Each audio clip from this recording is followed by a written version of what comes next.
Like many of you, I was sequestered all weekend long playing Crash Team Racing Nitro-Fueled from Beanox, and I have been having an incredible time. This is a game that I was really looking forward to in 2019. I loved the 1999 original game that Naughty Dog made, and what Beanox has done is they've crafted something to honor that original game, but they also took a little bit of work from the Vicarious Vision Crash Team Racing title and also the Radical Games Crash Team Racing title. So you get Nitro Kart and Tag Team Racing content. There's lots of little minute details that make this game ridiculously enjoyable. Whoa!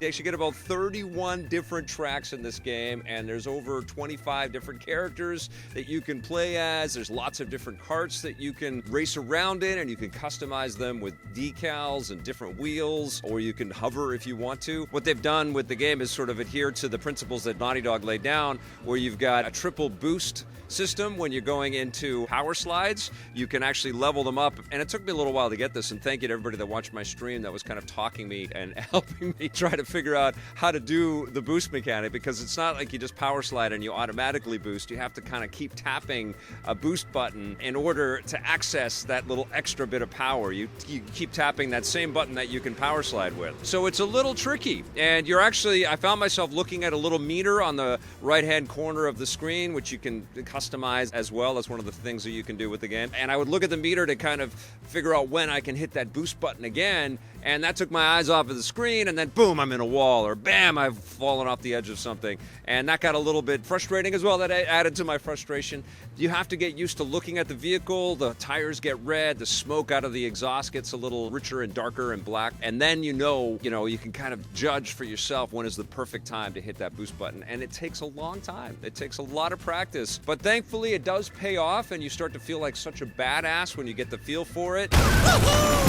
I think one of the main things that has, kept Crash Team Racing, near and dear to my heart for so long is that the adventure mode, basically they have a story mode within the game, is really compelling and incredibly difficult and really fine-tuned here. You can actually play the game in the old-style way where you choose a character and you're that character for the entirety of the adventure, or you can play in the Nitro-Fueled edition of the game, and you can change your characters as you go and change their karts and customize as you go, which is kind of fun. It adds a different way to kind of appreciate all that. But you don't just get the adventure mode, you get a whole online component in there. So I was racing, I think, up to 8 players, which was really fun. I was getting into battle races with up to 8 players, which was crazy fun too. And you're also, able to play split screen if you want. And you've got cup races where you can race 4 different tracks and see how well you do that way.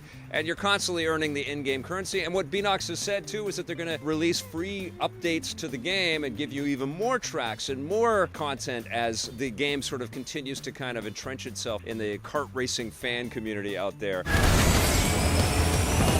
I learned firsthand that the love for Crash Team Racing runs deep. We got a lot of views on our interview with Thomas Wilson from Beanox. I think that there is just this fascination with this franchise and a lot of respect and love towards Naughty Dog for crafting a kart racing experience that rivaled Diddy Kong Racing, which is one of my favorites, and Mario Kart. And that was extraordinary, but it also has its own distinct flavor and feel and vibe. And the one thing that I will say too is that Beanox embellished these tracks to perfection. They're beautiful, man. You're seeing, all kinds of details, little animals running across bridges and shooting at each other, and rain coming down on the muddy track surface. And I love the blimps that you're racing past in pinstripes level. I mean, it's just extraordinarily beautiful, coupled with some really fantastic work in the audio. You've got all of the chatter going on between the characters. You're hearing all of these people laughing and screaming and threatening. I also love the music as well. And what was interesting is that when I streamed, I turned the music off, and it was not quite the same level of audio enjoyment as when you have the music on, but it was still so rich. Like, the sound effects are so terrific in this game. I think that really makes a big difference. If you get the visual stimulation up the wazoo in this title, it looks great, but it's also got an audio soundscape that's very rich and filled with so much enthusiasm and excitement.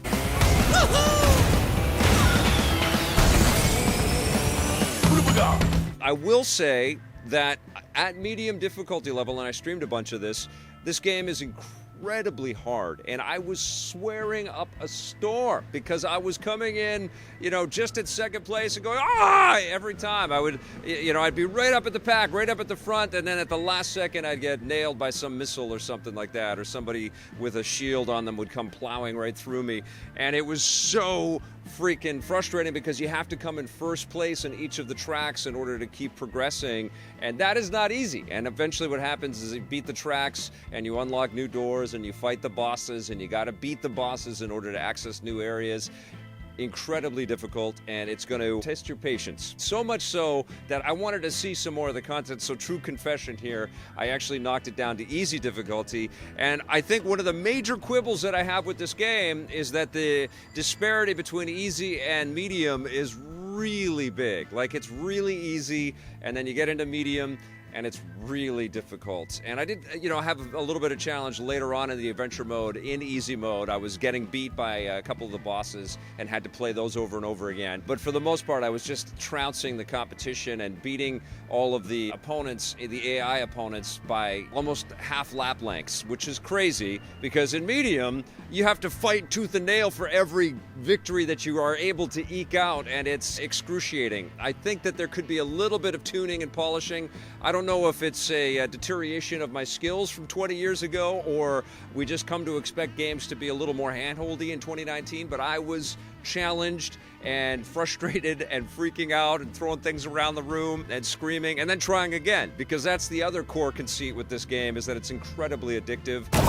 I played it on the PlayStation 4 Pro for the most part. I did check it out on the Xbox One X, and it looked phenomenal over there. And I also played it on the Nintendo Switch, and although you do get some degradation, it runs very smoothly and very fluidly, and you still get the core, kick-ass fun experience, and it does look absolutely amazing in handheld mode, and it's a real treat to have as a handheld diversion. Does it compare with Mario Kart 8 Deluxe? It does compare. I don't think it trounces it in the visuals department. I think that there is something that Nintendo's been able to squeeze out of the Switch hardware. But I don't know, man, the amount of quality content that you get out of Crash Team Racing Nitro-Fueled, no matter what platform you get it on, really makes it a hard game to pass up, especially if you have any fondness for the kart racing genre out there, or if you love Crash Bandicoot. This is a no-brainer. I freaking adore this game. I'm going to give it a 9.5 out of 10.